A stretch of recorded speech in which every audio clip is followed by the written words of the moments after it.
ರಶೀದ್ ಮುತ್ಯ ಇವನು ಯಾವ ಪಾಂಡಿತ್ಯನೂ ಅಲ್ಲ, ಪುರೋಹಿತನೂ ಅಲ್ಲ, ಅದೇ ತರ ಯಾವ ಸಾಹಿತ್ಯನೂ ಹೇಳಲ್ಲ, ಯಾವ ಪುರಾಣಗಳನ್ನು ಹೇಳಲ್ಲ. ಇವನು ಎಂತ ಮುತ್ಯ? ಇವನು ಎಲ್ಲ ಡೋಂಗಿಬಾಜಿ ಮಾಡಿ ಜನರನ್ನು ಮೋಸ ಮಾಡ್ತಾ ಇದ್ದಾನೆ. ಮೂರ್ಖ ಇವನು, ಶತಮೂರ್ಖ. ಇವನೊಬ್ಬ ದನಗಳ ಕಂಡ ತಿನ್ನವ. ಇವನು ಯಾವ ಮೂಲಿವ ಮುತ್ಯನೂ ಅಲ್ಲ. ಅದಕ್ಕಾಗಿ ಇವತ್ತು ನಾನು ಜೇವರ್ಗಿ ಬರ್ತಾ ಇದ್ದೀನಿ. 11:30 ಸುಮಾರು ನಾನು ಜೇವರ್ಗಿ DYSP ಆಫೀಸ್ಗೆ ಬರ್ತಾ ಇದ್ದೀನಿ.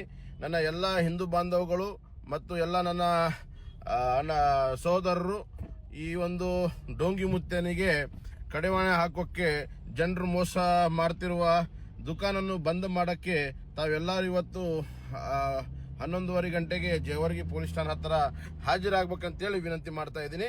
ಇಂಥ ಒಂದು ನಾಟಕ ಮಾಡಿರುವ ಮುತ್ಯರಿಗೆ, ಇಂಥ ಒಂದು ಡೋಂಗಿಬಾಜಿ ಮಾಡುವ ಮುತ್ಯವರಿಗೆ ಕಡಿವಾಣ ಹಾಕೋಣ ಬನ್ನಿ. ರಶೀದ್ ಮುತ್ಯ ಇವನು ಯಾವ ಪಾಂಡಿತ್ಯನೂ ಅಲ್ಲ, ಪುರೋಹಿತನೂ ಅಲ್ಲ, ಅದೇ ತರ ಯಾವ ಸಾಹಿತ್ಯನೂ ಹೇಳಲ್ಲ, ಯಾವ ಪುರಾಣಗಳನ್ನು ಹೇಳಲ್ಲ.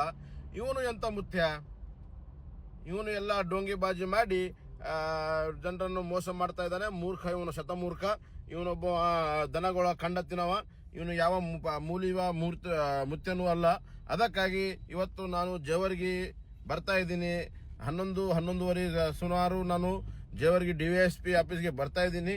ನನ್ನ ಎಲ್ಲ ಹಿಂದೂ ಬಾಂಧವಗಳು ಮತ್ತು ಎಲ್ಲ ನನ್ನ ಸಹೋದರರು ಈ ಒಂದು ಡೋಂಗಿ ಮುತ್ಯನಿಗೆ ಕಡಿವಾಣ ಹಾಕೋಕ್ಕೆ ಜನರು ಮೋಸ ಮಾಡ್ತಿರುವ ದುಕಾನನ್ನು ಬಂದ್ ಮಾಡಕ್ಕೆ ತಾವೆಲ್ಲರೂ ಇವತ್ತು 11:30 ಗಂಟೆಗೆ ಜೇವರ್ಗಿ ಪೊಲೀಸ್ ಠಾಣೆ ಹತ್ರ ಹಾಜರಾಗಬೇಕಂತೇಳಿ ವಿನಂತಿ ಮಾಡ್ತಾ ಇದ್ದೀನಿ.